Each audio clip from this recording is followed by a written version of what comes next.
El poder, dicen, corrompe. Pero a veces, el poder no corrompe, simplemente revela. Revela la oscuridad que ya estaba allí, oculta detrás de una sonrisa, de un traje caro, de un discurso sobre los valores de la familia. Hoy les contaré la historia de un hombre al que México llamaba el senador del pueblo. Un hombre que construyó su carrera sobre la promesa de proteger a los débiles, pero en secreto, en una casa que no aparecía en los registros. Él era el monstruo del que nadie estaba protegido. Esta es la historia de una doble vida, de una familia pública que sonreía para las cámaras, y de una familia secreta, una familia de incesto, que vivía y moría en el silencio que el poder puede comprar. Si esta historia les enciende la indignación, si creen que la oscuridad debe ser expuesta, sin importar cuán alto legüe, suscríbanse, activen la campanita, porque la verdad no tiene precio y el silencio siempre es cómplice.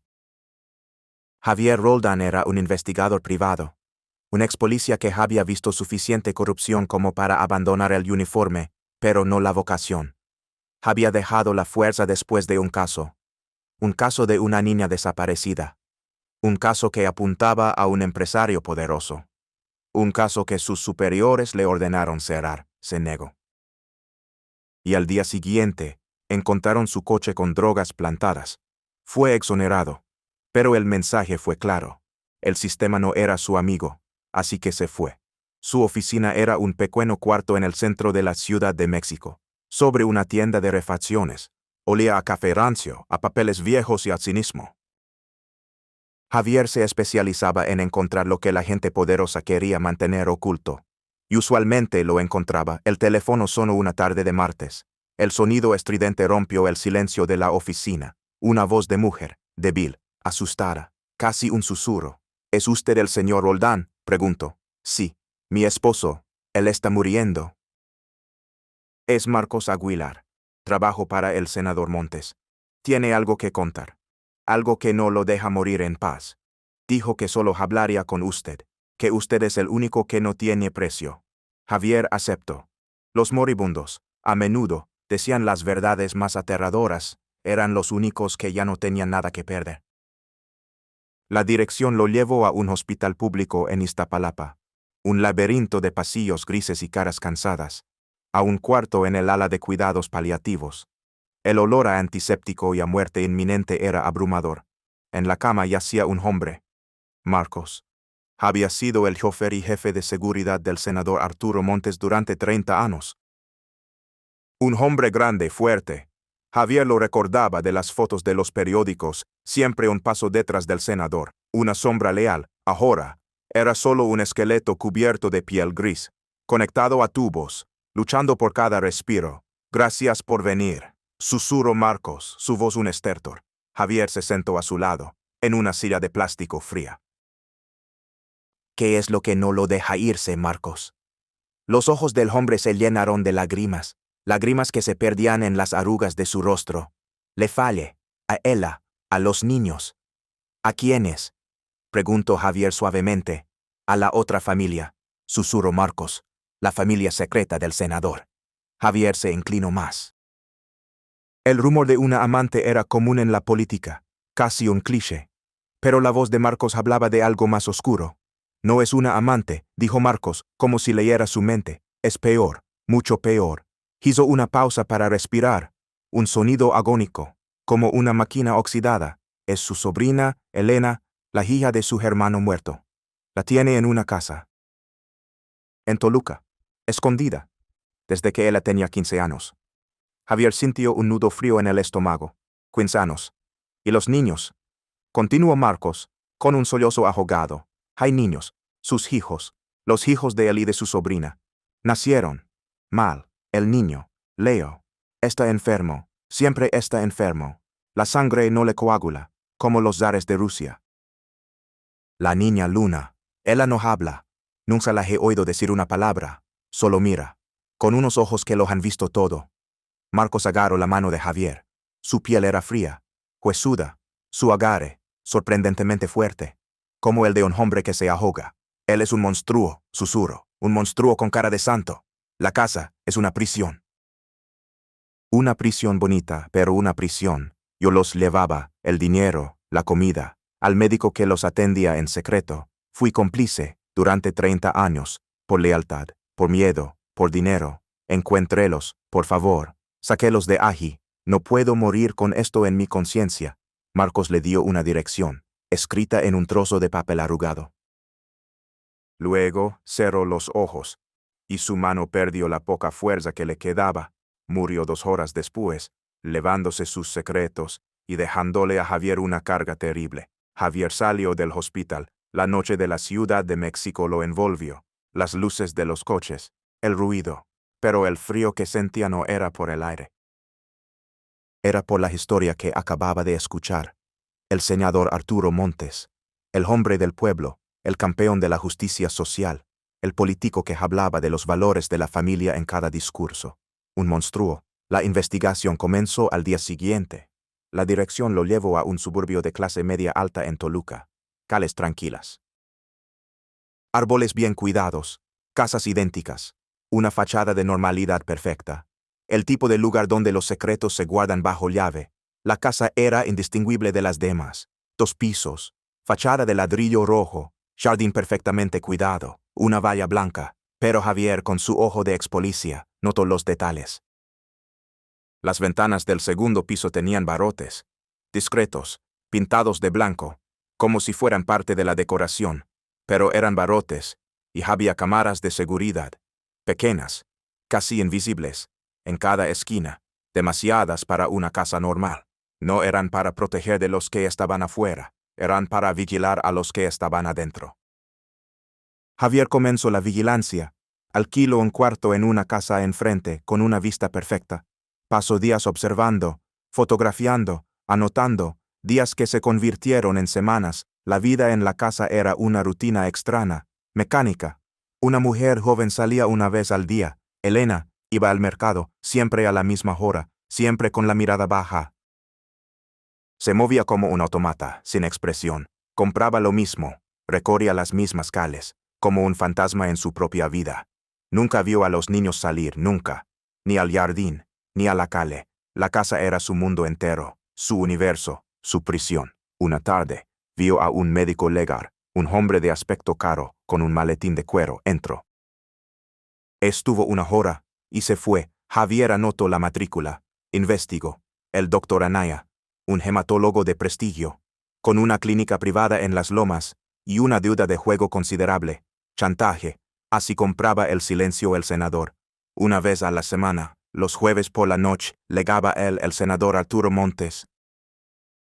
Legaba en un coche sin matrícula oficial, un sedán negro con vidrios polarizados, conducido por un nuevo chofer. Entraba a la casa, y no salía hasta la mañana siguiente, el pilar de la familia, visitando a su otra familia, la prohibida. Javier necesitaba ver el interior, necesitaba ver a los niños, necesitaba confirmar el horror.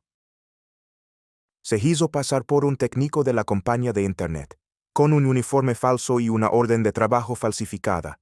Un riesgo enorme, pero necesario. Elena le abrió la puerta. De cerca, era aún más perturbadora. Tendría unos 35 años, pero había una fragilidad infantil en su rostro, y una vejez infinita en sus ojos, ojos que no miraban, que solo reflejaban. Vacíos, muertos. Hablaba en susurros, como si tuviera miedo de que las paredes la escucharan.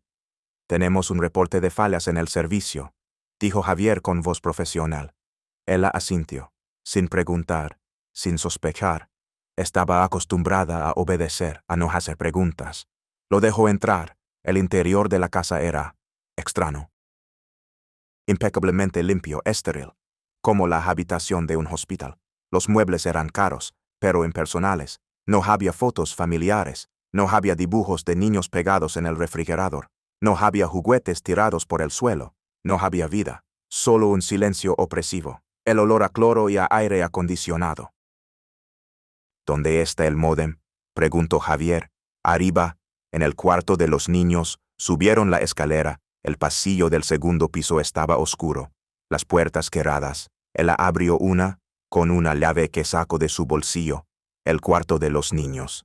2 camas pequeñas, hechas a la perfección, una ventana con barrotes, y en el suelo 2 figuras. El niño Leo tendría unos 14 años. Era pálido, extremadamente delgado, casi translúcido. Estaba sentado en el suelo, leyendo un libro. Levantó la vista, y Javier vio el miedo en sus ojos, unos ojos grandes, oscuros, heredados de su madre. Sus brazos estaban cubiertos de moretones, moretones viejos y nuevos, de diferentes colores, amarillos, verdes, morados. Javier reconoció los signos: hemofilia, la enfermedad de la sangre real, la enfermedad de la sangre maldita. El niño lo miró con unos ojos grandes y asustados. La niña, Luna, de unos 10 años, estaba en un rincón, se mecía. Adelante y atrás, adelante y atrás. Un movimiento rítmico, incesante. No hacía ningún sonido. Su cabello largo y oscuro cubría su rostro. Se abrazaba a sí misma, con unos brazos delgados, como si tuviera frío, un frío interior, un frío que nada podía calentar. Javier sintió un golpe en el estómago. Estos no eran niños, eran fantasmas. Fantasmas vivos, productos de un secreto monstruoso. Fingió revisar el módem. Sus manos temblaban. El sudor le corría por la espalda. El olor de la habitación era una mezcla de medicina y miedo. Hizo algunas preguntas a Elena, sobre los niños, sobre su salud, con la excusa de la calidad del servicio de Internet para sus clases en línea. Leo es delicado, dijo ella con voz monocorde. Necesita cuidados especiales, su padre, su tío. Se encarga de todo, de los médicos, de las medicinas, es muy generoso. La palabra tío sonó forzada, una mentira repetida tantas veces que casi sonaba real. Y Luna. Luna es tranquila, le gusta estar sola, no le gusta el ruido, ni la gente. Javier terminó su trabajo, salió de la casa. El aire fresco de la calle se sintió como una bofetada. Se sentó en su coche, y por primera vez en muchos años, sintió ganas de llorar. El escudo de cinismo se había roto. El horror era demasiado real, demasiado cercano. Pasó las siguientes semanas desenterrando la prehistoria de esta tragedia. Descubrió que el hermano de Arturo Montes, Ricardo, el padre de Elena, había muerto en un accidente de coche. Un accidente que siempre había estado rodeado de rumores. Se decía que era un alcohólico, un adicto, la oveja negra de una familia poderosa. Se decía que le había pedido dinero a su hermano, que lo había amenazado con revelar secretos de sus negocios sucios. Y una semana después, su coche se estrelló contra un árbol. El caso se cerró como accidente. Nadie investigó más. Arturo, el hermano bueno, el político prometedor, se hizo cargo de todo, heredó la fortuna familiar, y se hizo cargo de su sobrina de 15 años, huérfana, vulnerable. La rescató. La llevó a vivir con él, bajo el pretexto de protegerla, de darle una educación. La prensa lo alabó, el hombre de familia, el héroe, pero la aisló, la sacó de la escuela, la encerró en esa casa de Toluca. Le dijo que el mundo era un lugar peligroso, que solo él podía protegerla, que ella le debía todo, lealtad, obediencia. Y su cuerpo. Le lavó el cerebro, la convirtió en su posesión. El primer hijo, Leo, nació cuando Elena tenía 17 años. El parto fue en la misma casa, con el doctor Anaya pagado para guardar el secreto. Lo registraron como un sobrino lejano. Un hijo de primos que habían muerto en el extranjero. Una mentira sobre otra mentira. La hemofilia fue la cadena perfecta. La enfermedad lo hacía completamente dependiente de Arturo, de su dinero, de su poder para conseguir los mejores tratamientos. Leo no era solo un hijo, era un rehén. Luna nació 4 años después, sana en apariencia, pero rota por dentro. El producto de un secreto que se había vuelto normalidad. De una madre que ya no era una persona sino una sombra. Una muñeca rota. Javier tenía las piezas, tenía la historia, tenía el horror. Ahora, tenía que enfrentarse al sistema. Un sistema que Arturo Montes había ayudado a construir, y que lo protegía. Su primer intento fue con un viejo colega. Un comandante de la Policía Judicial del Estado de México. Un hombre que le debía favores. Se reunieron en una cantina oscura, de las que huelen a cerveza derramada y a secretos. Javier le contó todo. Le mostró las fotos, los informes de vigilancia, el expediente del doctor Anaya. El comandante escuchó en silencio. Bebió su tequila de un trago. Hizo una mueca. Javier, ¿Sabes lo que me estás pidiendo?, dijo con voz grave. Me estás pidiendo que me suicide, no solo mi carrera, mi vida. Es un crimen, Miguel. Hay niños en peligro. Es el senador Montes, replicó el comandante. Este hombre pone y quita fiscales, jueces, jefes de policía. ¿Recuerdas al fiscal que investigó sus contratos de obra pública? Apareció en una zanja.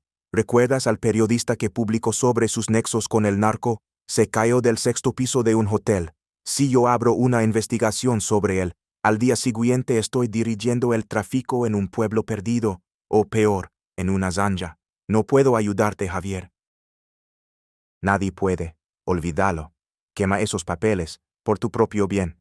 Hay monstruos con los que no se puede pelear. Javier salió de la cantina. El primer muro, sólido, infranqueable, el muro del miedo, no se dio por vencido, reunió un expediente completo.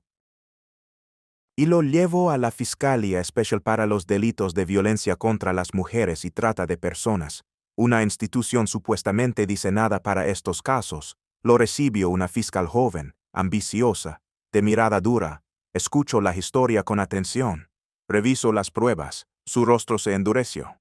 Esto es monstruoso, dijo.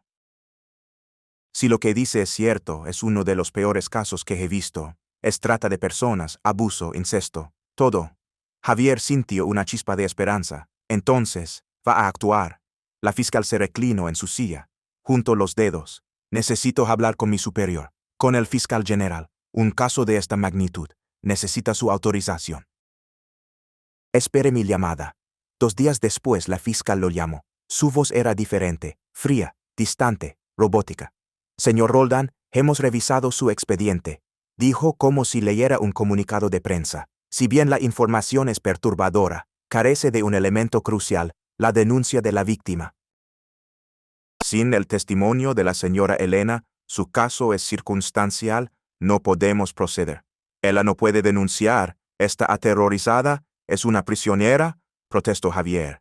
Esa es su interpretación, respondió la fiscal. No podemos iniciar una investigación de alto perfil basada en interpretaciones. El senador Montes es una figura pública respetada. Una acusación falsa podría destruir su carrera. Y la nuestra. El riesgo es demasiado alto. La línea se cortó. El segundo muro. El muro de la conveniencia política, de la cobardía disfrazada de prudencia legal. Javier sintió una rabia helada. El sistema estaba diseñado para protegerse a sí mismo. Y el senador era parte del sistema. Era uno de los arquitectos. Su último recurso oficial fue el DIF, la Agencia de Protección Infantil. Ali pensó, el bienestar de los niños estaría por encima de todo. ¡Qué ingenuo! El director de la oficina local era un hombre gris, con un traje gris y un alma gris. Miró el expediente de Javier con desinterés. Bostezó. Muy interesante, señor Roldán, dijo. Pero esto parece más un asunto familiar que un caso de negligencia infantil. ¿Negligencia? El niño tiene hemofilia y vive encerrado. La niña no habla. Son producto del incesto. Según sus documentos, el senador Montes provee para todas sus necesidades, médicos, medicinas, educación en casa. Legalmente no hay abandono. En cuanto a lo del incesto, eso es un asunto penal, no de nuestra competencia, es un tema complejo. Además, añadió, con una sonrisa cínica, el senador es un gran benefactor de nuestros programas. Su esposa, la señora Montes, dirige nuestra gala anual de caridad. Gracias a ella, tenemos presupuesto para muchas cosas. Sería contraproducente abrir una investigación en su contra. Entiende, ¿verdad? Lo que le sugiero, dijo, empujándole un formulario, es que llene esta solicitud de evaluación de entorno familiar. Se la turnaremos al departamento correspondiente. Ellos programarán una visita. Eventualmente, el sistema no buscaba justicia, buscaba ordenar el horror en carpetas, clasificarlo, archivarlo hasta que fuera olvidado. Javier salió de esa oficina, derrotado, el sistema lo había vencido, no con armas, sino con indiferencia, con burocracia, con una red de complicidad y miedo. Regresó a su oficina, se sentó en la oscuridad. Con una botella de mezcal, pensó en rendirse, en olvidar, en volver a sus casos de infidelidades y fraudes menores, pero la imagen de los niños no lo dejaba. Los ojos de Leo, el silencio de Luna, la mirada muerta de Elena, supo que no podía rendirse. Si el sistema no iba a actuar, él lo obligaría a hacerlo. El sistema temía una sola cosa más que el poder: el escándalo. Javier pasó una semana preparando el golpe. Recopiló todas sus pruebas: las fotos, los videos de vigilancia, el testimonio de Marcos, que había grabado en secreto, la historia de la familia, todo. Creó un paquete de información, una bomba digital, y no la envió a un gran periódico. Sabía que lo enterrarían, que recibirían una llamada, que lo matarían antes de que saliera a la luz. La envió a un pequeño blog de periodismo de investigación, un medio dirigido por jóvenes idealistas, de los que todavía creían que podían cambiar el mundo, de los que no tenían nada que perder. El domingo por la noche publicaron la historia. El infierno privado del senador del pueblo. La explosión fue nuclear. En cuestión de horas, la historia era viral. Las redes sociales ardían, los hashtags exigían justicia, los medios tradicionales, que habían ignorado la historia, ahora no tenían más remedio que seguirla. El lunes por la mañana, el país se despertó con la cara de Arturo Montes en todas las portadas, junto a la foto borrosa de la casa de Toluca, junto a la transcripción del testimonio de Marcos. El senador dio una rueda de prensa, negó todo, con una calma escalofriante. Dijo que era una campaña de difamación de sus enemigos políticos, que amaba a su sobrina, que la había rescatado de un padre abusivo, que los niños eran hijos de un primo lejano que había muerto. Mintió, con la misma sonrisa con la que había mentido durante 30 años, pero era demasiado tarde, la presión era insoportable, el castillo de naipes se derrumbó, su propio partido le dio la espalda. La fiscalía, la misma que había rechazado el caso, se vio obligada a actuar. Emitieron una orden de registro, una orden de arresto. La redada en la casa de Toluca fue un circo mediático, cámaras por todas partes, reporteros gritando preguntas. Encontraron a Elena y a los niños, aterrados, confundidos. La luz de las cámaras era como un ataque físico. Elena se desmayó. Leo, frágil, fue sacado en una camilla, su rostro pálido expuesto al mundo. Luna se escondió debajo de una cama, negándose a salir. Tuvieron que sacarla a la fuerza. Arturo Montes fue arrestado esa misma noche, en su mansión, frente a su esposa, a su familia pública. Su máscara finalmente se había roto. Se suicidó en su celda 2 días después, con el cinturón de su traje de diseñador, la salida del cobarde, llevándose el resto de sus secretos a la tumba. La historia oficial terminó allí. Pero la tragedia real apenas comenzaba.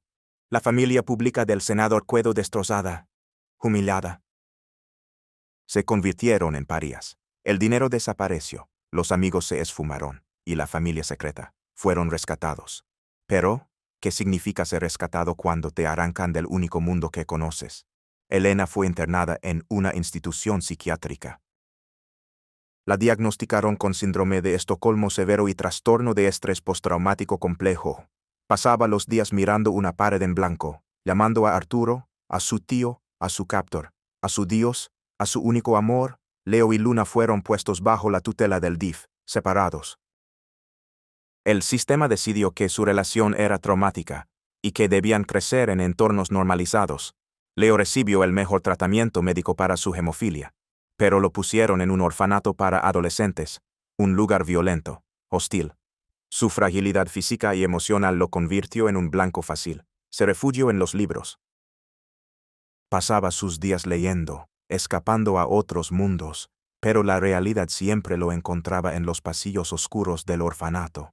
Luna, la niña silenciosa, fue enviada a un centro para niños con necesidades especiales. Nunca volvió a hablar, pero empezó a dibujar, con una furia contenida. Dibujaba una y otra vez la misma imagen. Una casa con barrotes en las ventanas. Y dentro, 4 figuras. Un hombre grande, una mujer pequeña, y 2 niños, su familia, su prisión, su único hogar, su mundo entero. Javier Roldán cerró el caso, cobró su cheque, pero no sintió ninguna victoria, solo un vacío inmenso. Había expuesto la verdad, había derribado a un monstruo. Pero en el proceso, Había liberado un dolor que no sabía cómo sanar. Había destrozado a 4 personas que, a su manera, eran una familia. A veces, visita a Luna en la institución, se sienta a su lado, en silencio, y mira sus dibujos. El anuncio lo mira a él, solo sigue dibujando, su casa, su prisión, su mundo perdido. Y Javier se pregunta si hizo lo correcto. Si la justicia, a veces, no es solo una forma más elegante de la destrucción. Si la verdad, sin compasión, es solo otro tipo de violencia. No hay respuestas fáciles. Solo el silencio de una niña rota. Y el eco de un poder que devoró a sus propios hijos.